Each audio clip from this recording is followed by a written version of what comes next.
My brother invited us to stay at his place and said we wouldn't have to pay rent or bills. I work with money and my husband Charlie fixes cars. We live in the house where I grew up. But it's not just any house. It's been in my family for a long time and used to be where my dad ran his business. My brother was supposed to take over the business, so he studied economics in college. He even went to Oxford University to learn more about running a business. After that, he came back to the US and worked with our dad for a while. When our parents retired and moved away, they gave the business to my brother and the house to me, so my husband and I decided to live there. The house is in a great spot, close to public transportation and other important places like shops, hospitals, and schools. It's perfect for us now, and even when our kids grow up and move out, we'll still be comfortable here. I'm really thankful my parents gave me this house. We were excited about our future here, but things took a bad turn unexpectedly. My mother-in-law started visiting a lot after we moved in. She kept asking about my parents' money because they used to run a business. She'd say things like, "Hey Maya, how much money do your parents have? What will you get when they pass away?" It made me uncomfortable. I didn't want to be rude, so I just said, "I'm not sure. I haven't thought about it much. They gave us this house, so maybe there won't be much money left." I tried to brush it off, but she kept pushing, saying, "That can't be true. They're getting old. They must have talked to you about their money." It seemed like she was really interested in their wealth, like she was expecting to get something. I already knew what I would inherit, but I decided not to tell her or my husband, who's close to her, to avoid any more trouble. Something really unexpected happened next.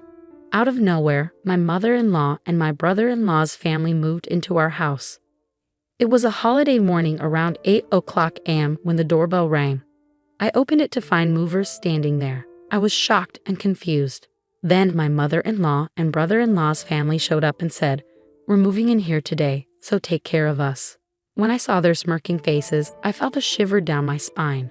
My husband woke up, and when I asked him what was going on, he seemed unfazed and said, "What's the problem? There's plenty of space in this house for all of us."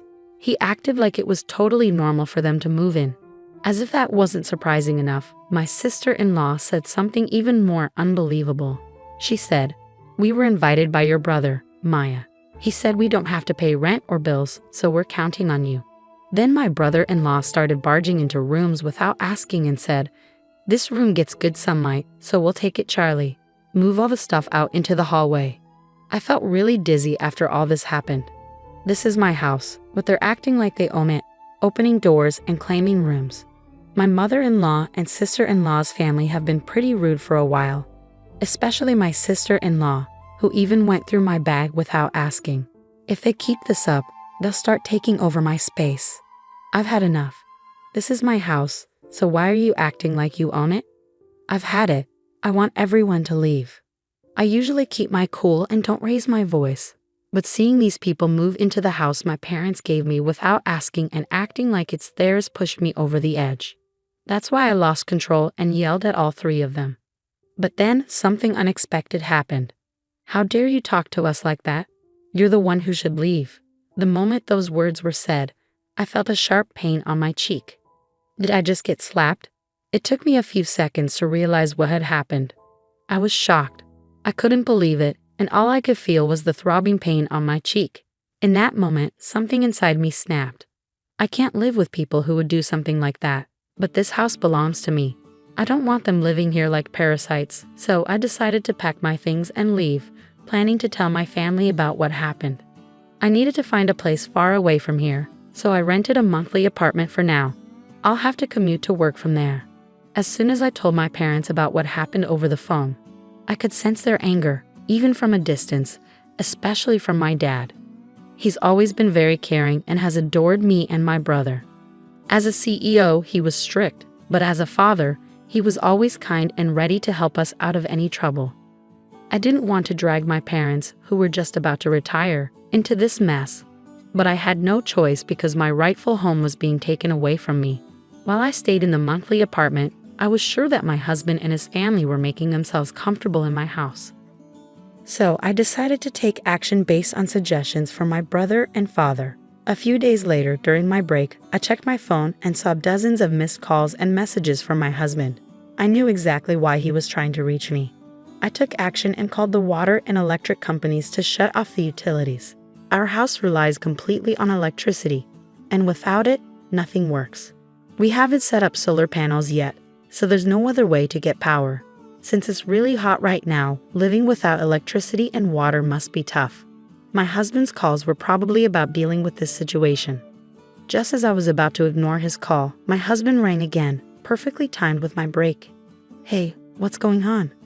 "There's no power, and the water isn't running." "Did you cut off the electricity and water?"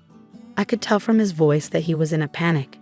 The house belongs to me, so now that I'm not living there, it wouldn't make sense to keep the electricity and water running, right?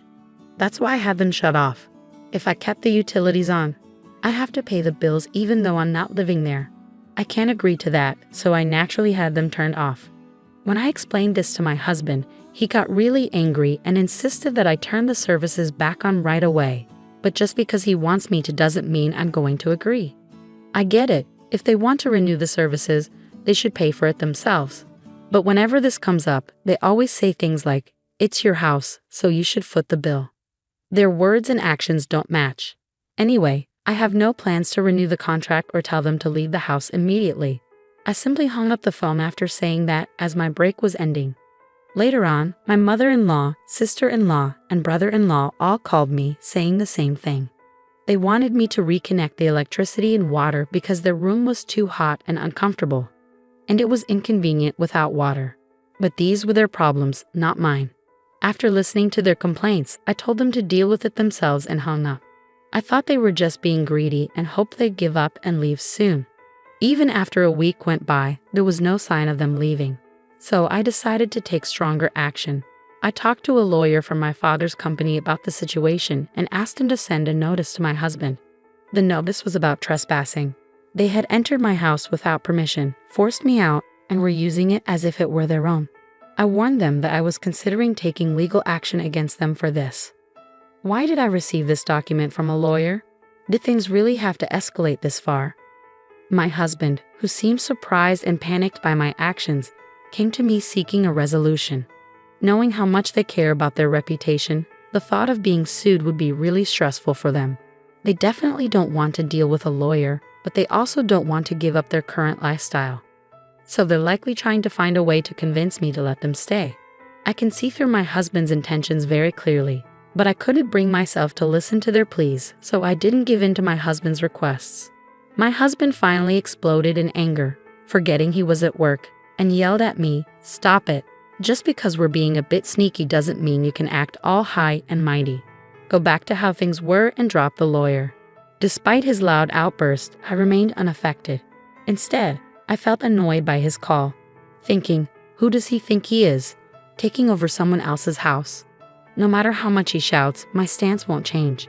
If they continue squatting there, I'll take legal action. They better think twice before acting.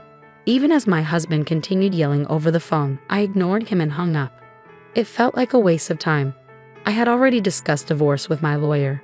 When I got home, I saw missed calls from my mother-in-law and sister-in-law, but I knew they'd only try to settle things.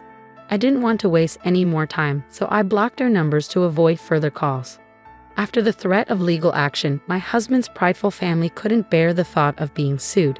They packed their bags and left the house. With the lawyer's help, the divorce negotiations went smoothly. I arranged for a cleaning service to come in, and finally, I returned to my sparkling clean house. While living separately from my husband's family and then in a monthly rental was comfortable, nothing beats being back in my own home. However, I noticed that the house needed some renovations in certain areas. I discussed this with my father, who introduced me to a reliable contractor.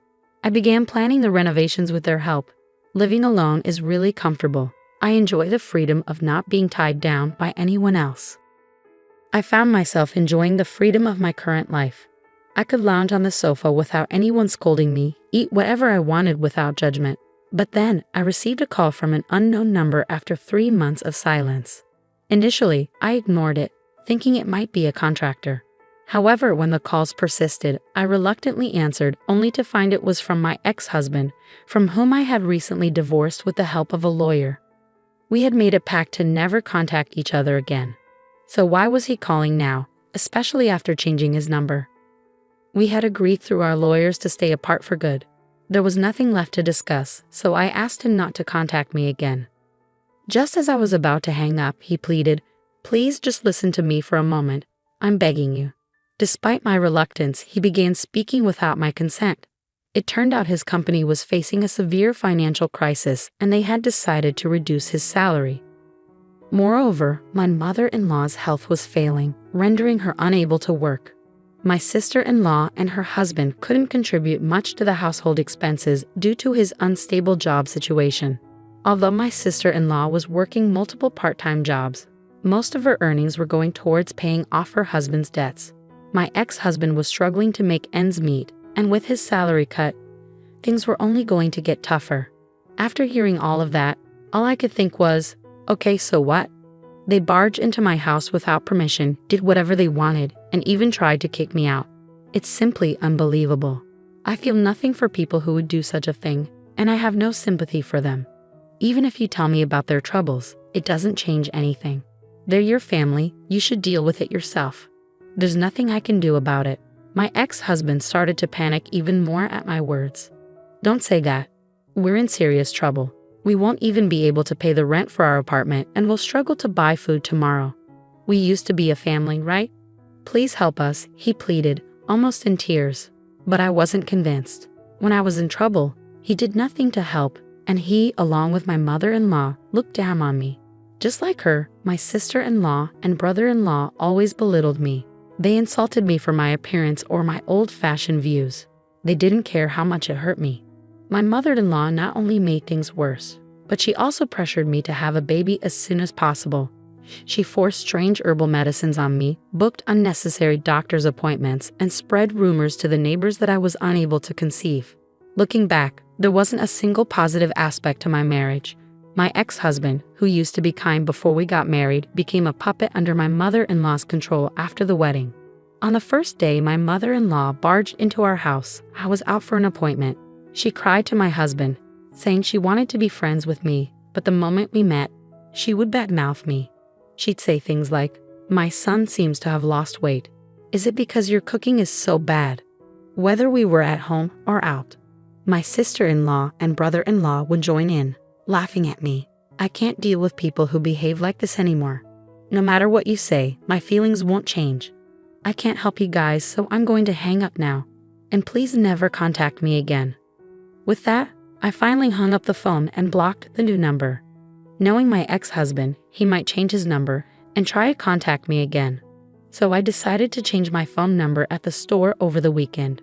But before that, those four broke the promise made through the lawyer and suddenly showed up at my house at 11:00 p.m. "Open up, let us in, and take care of us. We're family, you should help us." They were banging on the door, yelling loudly without considering the late hour. "What's going on at this time? Please go back home, you're disturbing the neighbors." When I went to open the door, they seemed ready to force their way in. So I tried talking to them through the intercom, but they didn't care. They continued banging on the door and causing a commotion. I couldn't believe I was dealing with people behaving so recklessly. I felt overwhelmed and considered calling the police when I heard sirens approaching from outside. It seemed a neighbor had taken the initiative as soon as they heard the police sirens. The group, startled, thought I had called the police and attempted to flee. However, with a crowd gathered, escape wasn't an option. Consequently, they were escorted to the police station by the responding officers. I was questioned about the incident and I explained everything that had transpired. News of my ex-husband and his companion's actions spread rapidly in the neighborhood.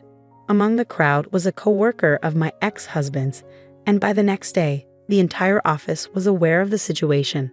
Already struggling due to a salary reduction, getting the police involved sealed my ex-husband's fate with his employer. He was fired, unable to afford his apartment rent anymore. Financial strain created tension between him and his sister's family, leading to their shared living arrangement coming to an end. Now, Charlie resides in public housing with his mother, working multiple part-time jobs to get by. Even his mother has taken on part-time work, eager to contribute financially.